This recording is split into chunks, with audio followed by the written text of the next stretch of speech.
నా భాగస్వామిని మీరు ఎంచుకున్నారు దేవా, నా జీవితమంతా ఏకమై నడిచెదను.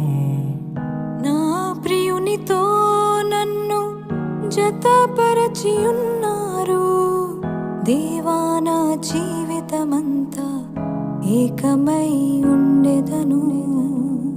నా యందు నీ వివాహ కార్యమును విశ్వాసముతో స్వీకరించెదన్.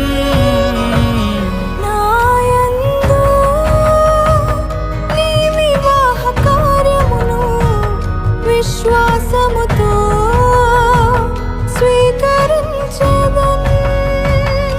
పరలోక సాక్షిగా నీ సన్నిధిలో నేను